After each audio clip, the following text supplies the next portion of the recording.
everyone, and welcome back to Ice Talk with Hannah. I am back. I apologize for being super inconsistent during this Grand Prix season, but holidays, sickness, and just being busy in general, it kind of kept me from being able to post consistently, but I am here, and I'm really excited to talk the Grand Prix final. This Grand Prix season has been absolutely wild. There was pretty much nothing this season that I could have predicted outside of Kaori Sakamoto qualifying for the Grand Prix final with 2 gold medals. Everything else was a surprise to me. I was not expecting a lot of what happened. Ice Dance was a mess. Pairs was excitingly a mess. Men was, I guess, fairly predictable, but also a mess. Man, what a season. We're going to talk the Grand Prix final, and I'm going to make predictions in all 4 disciplines. Now, you might be saying, Hannah, you're going to curse everyone. Last time you predicted, there was lots of cursing. Not me cursing, but just the whole field was cursed. And I know. But what I want to do is I want to predict all 6 because it's only 6, not to mention then after the event is done, I'm going to do a review, and it's kind of fun to look back on my predictions and see what actually happened. So I'm not doing this with the intentions to curse. Am I going to curse someone? Probably, but that's the fun of it, right? So we're going to start with the women. That is always the event that I have the most interest in and I have the most to say. And then following that, we will predict the other 3 disciplines. So, starting with the women, I'm going to predict Kaori Sakamoto will take home the gold medal here. Now, this is for a couple of different reasons. Kaori has the component scores. I could honestly see all 6 competitors skating for the most part clean. There will probably be some under rotations here and there, maybe a couple of step outs, maybe 1 pop or 2, and maybe 1 person will fall. But I think that this Grand Prix final could truly be like 12 clean programs. That's what I would love to see, because I would love to see what happens if all 6 of them skate 2 clean programs, to see kind of where each one ends up with like components and GOE. But in the case of a clean Grand Prix final here, Kaori will take home the gold. Her component scores are way higher than everyone else. Her GOE on her jumps is incredible, and I think that this is hers to lose. Now, there are some skaters who are ready to knock on that door to walk through it if she does leave any points on the table, which she absolutely could. There are a lot of variables here, and Kaori is kind of known for being a little bit of a wild skater, and she can make those mistakes that can happen. But I think she's ready to show up and start her journey towards her 4th consecutive world title, which would be absolutely insane. Second place, I'm going to say it. Am I glazing her? Maybe. But I'm going to put Amber Glenn in 2nd. This is actually a really important event for Amber. I want to say, I'm just proud of her for being at the Grand Prix final. I don't care what she does. I'm just glad she's here. I want to say that, but at the same time, we are heading towards a Worlds at home in Boston. Last time Worlds was in Boston, it was absolutely magical. Ashley Wagner taking home that silver medal after a 10-year drought. As much as I will say, I definitely think Ashley deserved the component scores that she got at that World Championships, I do think that the home audience helped push the judges towards that component score that they gave her, and that was the reason why she was on that podium. Amber is capable of literally winning the World Championships, but it all comes down to this event. In my opinion, this event is going to tell us whether or not she can challenge for that gold medal at Worlds, because Amber has been a hot mess skater for 10 years. This is her, I believe, 10th season. It might be her 9th season on the senior circuit. This is her first Grand Prix final. This is her first gold medal on the Grand Prix, and she got 2 of them. She is absolutely capable of winning this event with her base value. However, her components are still a little bit on the lower side. So what she needs to do here is she needs to skate clean. She needs to challenge for gold. I think if Kaori still skates clean, her GOE and her components will still carry her above Amber. But if Amber can skate clean and win the silver medal here, that is going to set her up so much better for that World Championships than if she were to skate not well here and end up 5th or 6th. Either one could happen. I will admit, I gave up on her before the beginning of the season. She was not even on my roster for that Grand Prix final when I felt like we could have 4 U.S. women at the Grand Prix final at the beginning of the season. She was not one of those 4. I had counted her out because I was tired. I love Amber, but I have been so tired of watching her and just watching her melt down every single event.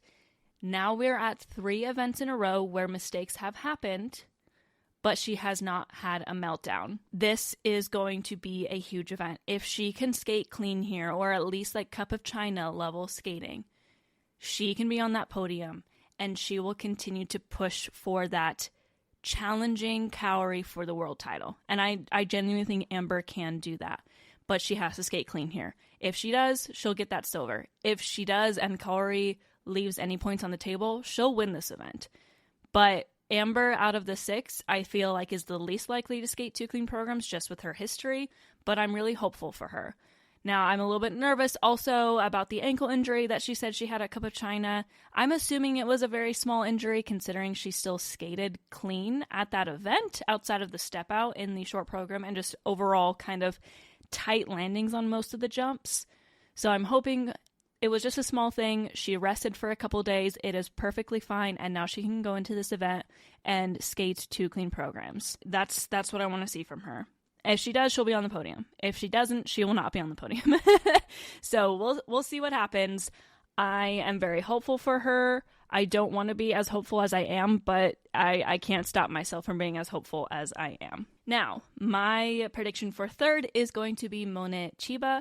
Mone is someone who I feel like she just has figured it out this season. Keep in mind, last year she won 4 continents, but she was not even on the world team.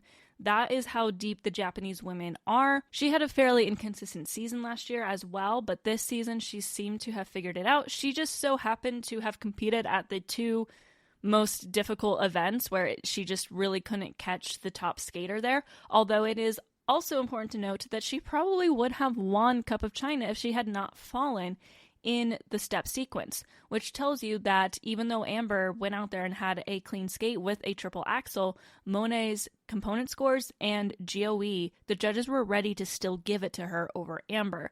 So that is an important thing to note. However, I just think that Amber will be a little bit smoother here and the GOE will go back up because her jumps are fine. They just were tied at Cup of China. So in my opinion, Mone will take home the bronze. I feel like when it comes down to it, based off of how the season has gone, she's also the most likely to go out and skate like 2 perfectly clean programs where there's no under rotations, there's no step outs, there's no falls. She's just going to go out and skate clean. So that's my prediction for the bronze medal. Now, for 4th place, I have Wakaba Higuchi there. Now, Wakaba is an interesting story. Wakaba has not been able to break the 70 mark in the short program, and that's why I just don't see her challenging for that podium, because we potentially will have 2 skaters pushing 80 if they skate clean, which is Kaori and Amber, and then we have Mone, who will probably be in like that 73 range, I would assume. Wakaba with a clean short program, I think they'll still lowball her in the component scores, unfortunately, as much as she doesn't deserve it. I just think that's probably going to happen. And she could get hit with those under rotations because while she's been skating clean, she's been getting hit with a lot of those, and that's been keeping her technical score a little bit lower as well. So Wakaba, I think, is still going to show up and skate clean. I just think with her components and her under rotations that are likely to happen, that'll keep her off of the podium. Now, she will be ready to step onto it if any of those top 3 that I mentioned make any mistakes and leave any points on the table, but that can be said for pretty much everyone here that I don't have on the podium. Wakaba has said in interviews that each competition that she's gone to, she's been focusing more on just skating clean than the results. If she continues that, I think she will be solid here. I just think that the judges for her are not quite ready to give her the points that they're ready to give like Mone and Amber and Kaori. As much as I love her, she's one of my favorites, and I really want to see her on that Japanese team. I don't know if she can really challenge for the podium here unless there are some major mistakes from those top 3, which can definitely happen. One of the people in that top 3 is Amber Glenn after all. But I'm going to just slot her into 4th because I feel like that's the safest spot for her. My prediction for 5th is Rino Matsuike. Now, I want you all to say it with me. Her last name, or her family name, is Matsuike, not Matsuki. I don't know why we keep saying Matsuki. If y'all need some Japanese lessons to know how to pronounce these names, hit me up. I can help you out on that. Sound it out, vowel by vowel. Matsuike. All right? Okay. Rino is someone that I think could literally win this thing. She is one of my favorites. I love her skating skills. I love her performances. Her programs are beautiful. Everything about her is amazing. The problem is the short program. She has not put out a clean short program yet. Keep in mind, at Skate Canada, she was in 10th and she got a 54, I think. So Rino needs to go out and skate a clean short program. That will be the question that I have for this event, because if she skates a clean short program, honestly, she could be on that podium. Easy. She could kick Monet out. She could kick Amber out if Amber lets up and makes any mistakes. But she has to skate a clean short program, which she has not been able to do. The statistics of the season says she won't skate a clean short program. Therefore, I'm putting her low on the list because I just don't know if she'll be capable of being on that podium if she does another unclean short program. Not clean, unclean. Another dirty short program. Oh my gosh. Okay. So I'm just going to put her in 5th. But again, just like Wakaba, she can challenge for that podium if she can put it together in that short program. Which leads me to 6th place. I have Hana Yoshida. Hana is someone that I adore. We have the same name. However, she is here because she skated at 2 not super difficult events. When it comes down to it, the components, the GOE, and the level of cleanliness, for her, she's 6th in all 3 of those. She could still go out there and skate clean, but she's another one who has not broken 70 in the short program yet. Her PCS has been even lower than Wakaba, which I do agree with. I think Hana is a beautiful skater, but when you put her next to Wakaba, the speed, the skating skills is just not quite the same. And she hasn't broken 200 overall. At Finlandia, she got 199. So I think just altogether, the statistics say she will come in 6th, barring disaster from other people. I know she beat Rino at Finlandia, but I just don't know. I don't know if she can beat her here because I feel like Rino is more likely to show up ready to skate clean. So that is my prediction for the women. I'll just kind of repeat what I said. I have Kaori Sakamoto in gold, Amber in silver, Monet Chiba in bronze, and then 4th is Wakaba Higuchi, 5th is Rino Matsuike, and 6th is Hana Yoshida. I'm gonna lock that in. That is my final answer. Am I going to be correct? Probably not, but we will see. Moving on to the men. In my opinion, the men is a battle for bronze because Ilya Malinin and Yuma Kageyama will be 1st and 2nd. If they don't come in 1st and 2nd, I am going to be... I'll do a freaking... I don't even know. I'll go skate and I'll attempt to jump. I haven't jumped since 2019. Please don't make me do that. Just the PCS, the technical base value. Ilya's gonna win. Yuma's gonna come in 2nd. I will be shocked if something outside of that happens. The season has been full of shocks though, so you never know.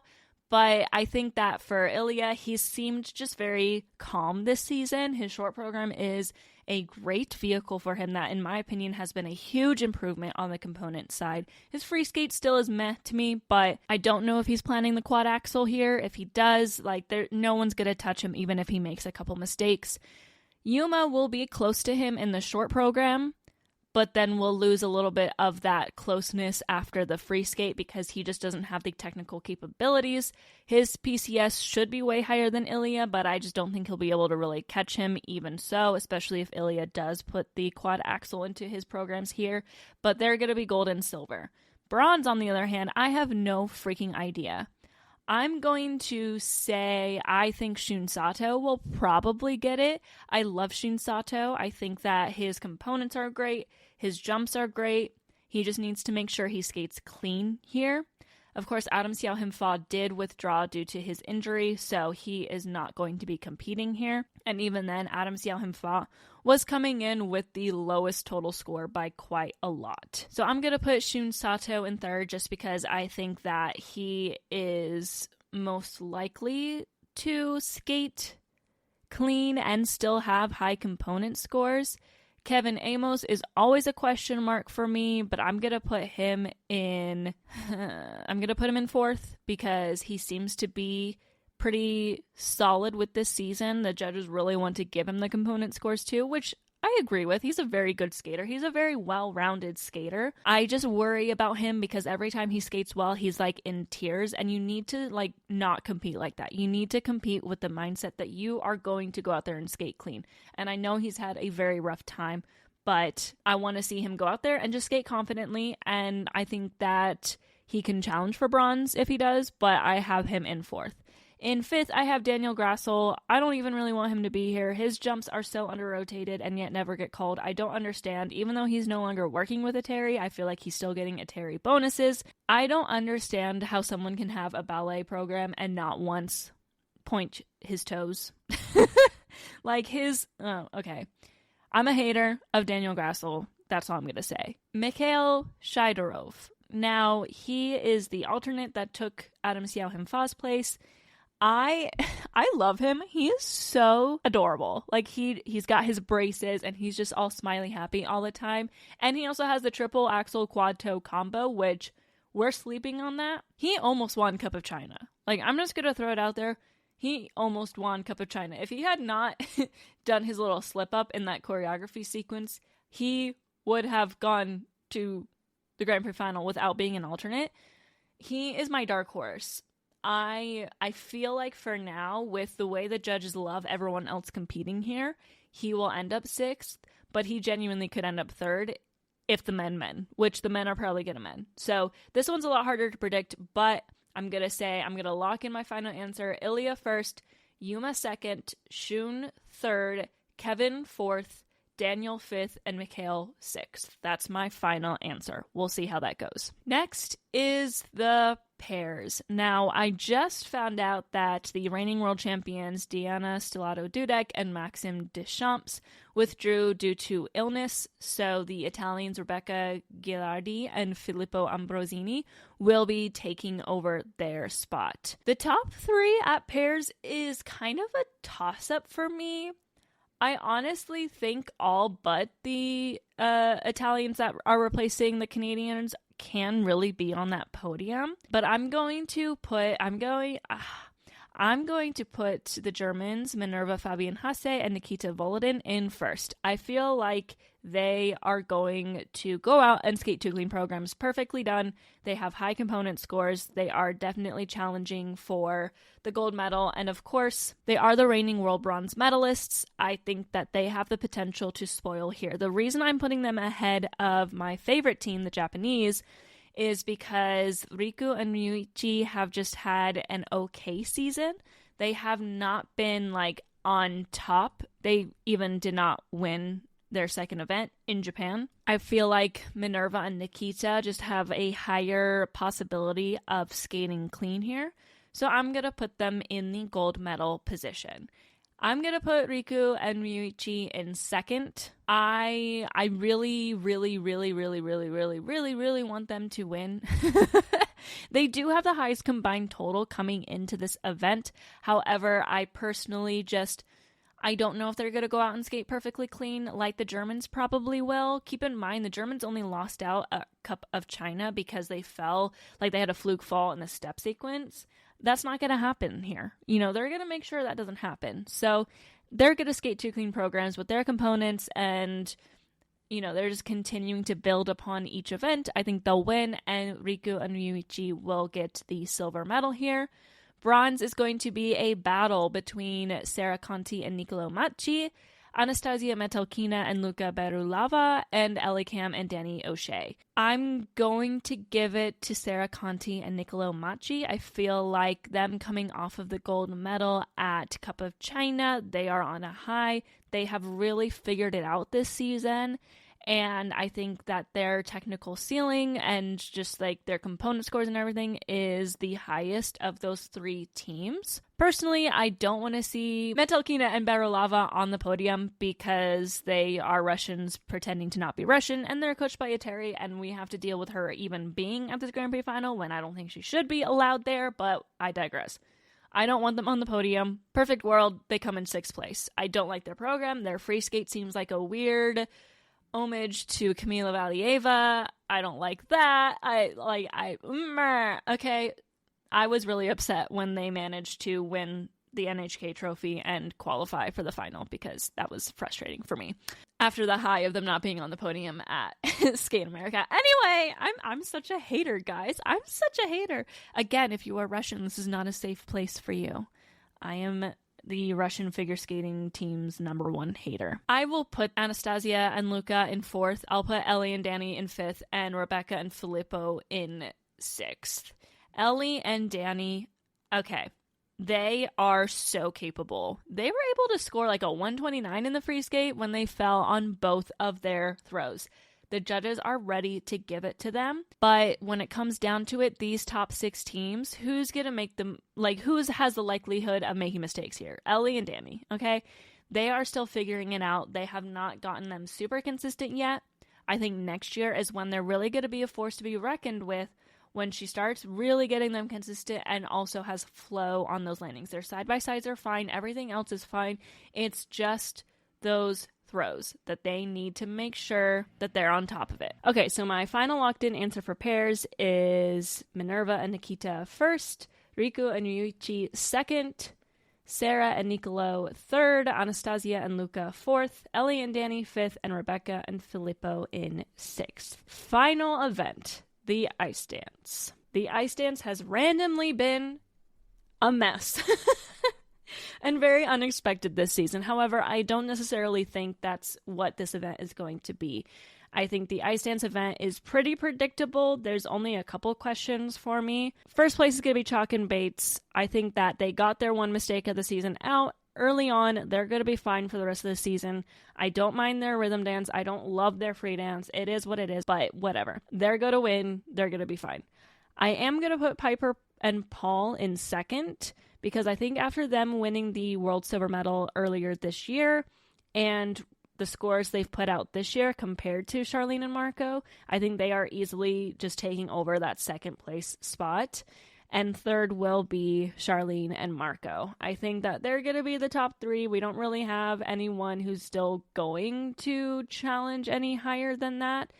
The total combined scores are a bit of a mess. I can't really go off of that either, even though Chalk and Bates still has the highest and Piper and Paul have the second highest, even with the mistakes they made at one of their events. I think that's your top 3. Now, I'm going to go out on a limb, and I'm going to give fourth. I'm going to speak it into existence. Marjorie Lajoie and Zachary Laga. I'm going to put them in fourth. Personally, they could challenge for third, in my opinion. The judges are ready to give it to them. I like their programs better. I like them as skaters better than definitely the usual fourth place finishers who are qualifying here in first because they got lucky. But I'm going to actually give it to the baby Canadians, as we so love to call them, because I think that they are ready to take the next step up and start challenging for podium placements. If we're looking at those top 3 teams retiring after the Olympics, which I think is very likely, I think they're going to step up and maybe become the champions, be the first place team. That means fifth place I'm giving to Lila Fear and Lewis Gibson. That's where I think they deserve, because I still don't think they should be here. I don't think they should be winning when other people make mistakes, because again, pay attention to her skating skills. They are not good. Ice dance is about skating skills. Why are they getting such high scores? I don't know, but I'm putting them in fifth. And then the French team of Yevgenia Lapareva and Jeffrey Prasad, I put in sixth. They're only here because Guinard and Fabry made mistakes at their first Grand Prix. If they hadn't, we would have Carrera and Ponomarenko here instead. I'm sure they're just happy to be there. I'm sure they're going to do great, but components and reputation-wise, they're going to be in sixth. So locking in my final answer as Chalk and Bates first, Gills and Poirier second, Guinard and Fabry 3rd, Lajoie and Lagat 4th, Fear and Gibson 5th, and Lapareva and Brissard 6th. So there are my final Grand Prix final predictions. By the time I'm posting this, the event will be starting very soon, so we're going to see. I will be doing a review afterwards, but before I leave, I wanted to discuss really quick some things that I've been seeing on Twitter. People have been talking about the fact that this season especially feels like a lot of people have qualified for the final just because they got lucky at their event. Because as we know, the way that they decide who goes to the final is based off of how many points you get for your placement. So if you get first place, you get 15. If you get second, you get 13. If you get third, you get 11. If you get fourth, you get 9, etc. Each spot goes down 2 points. But a lot of people have been talking about, what if we sent the top scorers instead of the top placement, because each event is very different. Now, I want to say something is that the judging is also very inconsistent, so this is also not like fault-proof. I do think it might be a slightly better way to decide who goes to the Grand Prix final, just take the top 6 combined scores, but I'm not in charge. They've been doing it this way for a very long time. But for fun, I wanted to give y'all what the Grand Prix final would be if we based it off of scores alone and not placement. The women's is going to be the most interesting one here, because we would have Kaori qualifying first, Amber qualifying second, Monet qualifying third, and then we would have Chaeyoung Kim qualifying fourth, Rion Sumiyoshi qualifying fifth, and Wakaba Higuchi qualifying sixth. So that would kick out Hana Yoshida and Rino Matsuike. Again, I don't know if this is like the answer to the issues that we have of like skaters getting to go when maybe they were just lucky, you know? But it is interesting to see that there would be 2 skaters that would not be at this Grand Prix final in the women's event if it was based off of that. So, very interesting. Now, the men's event is interesting when we look at it this way, because we would have Ilya first, Yuma second, Kevin Amos qualifies third, then Shun Sato in fourth, Daniel Grassel in fifth, and Kao Miura in sixth. Yes, you heard me right. Kao Miura would qualify for the Grand Prix final if we did it based off of this. His total scores were still high enough to get him into that final if it was based off of that. So that would have kicked Adam Xiao Himfa out, but just an interesting, fun little fact. Now in pairs, we would have had Riku and Ryuichi qualifying first, Minerva and Nikita in second, Sarah Conti and Nicolo Machi in third. Then we would have Diana Stellato Dudek and Maxim Deschamps qualifying in fourth, Anastasia Metelkina and Luca Berilava in fifth, and Ellie Cam and Danny O'Shea in sixth. So it wouldn't have changed. The only thing that would have changed is the Hungarians, Maria Pavlova and Alexei Svanchenko. They would have been the first alternates instead of Rebecca Gilardi and Filippo Ambrosini, meaning that they would actually be at the final instead because of Deanna and Maxim's withdrawal. Finally, in the ice dance, we would have Madison Chalk and Evan Bates qualifying first, Piper Gills and Paul Poirier qualifying second, Lila Fear and Lewis Gibson qualifying third, Marjorie Lajoie and Zachary Lagat qualifying in fourth, Charlene Guinard and Marco Fabry qualifying in fifth. I should not be going through these names so quickly. And finally, we would have Christina Carrera and Anthony Ponomarenko qualifying in sixth. So big switch up there. They've got like 10 points almost higher than the French Yevgenia Lapareva and Jeffrey Broussard, but because the French got that first place in France, they are going. So definitely would be a switch up. We would have different competitors in each event, but like I said, this isn't a foolproof plan. There are definitely still issues if we qualified this way. I do still think it would be a little bit better to qualify it this way because the judging across the board this season felt a little bit more consistent than it has been in the past. But there's really just no perfect way to get these qualifiers at the Grand Prix final. So that's just the numbers. I wanted to kind of add that in because I thought that was interesting, but that is it for today's Grand Prix final preview. Be on the lookout. I will make a recap sometime next week after I have watched all the events. I'm very excited for this event. I think it's going to be really, really interesting. And then Japanese Nationals, I think, is pretty much up next, which is going to be absolutely wild to see what happens there. But thank you so much for listening to today's episode. If you liked it, don't forget to leave me a 5-star review on Spotify or on your podcast platforms. You can also follow me on YouTube. This will be posted as just a podcast on YouTube at Hannah Millay. Go ahead and subscribe to that channel. Leave a comment what you think the Grand Prix finals get to be like. You can also follow me on Instagram. I am at Hannah Millay on Instagram. And just keep in mind that's my cosplay account. So you're going to see a lot of anime cosplay if you follow me there. But thank you so much for listening in, and I will see you all next week. Bye!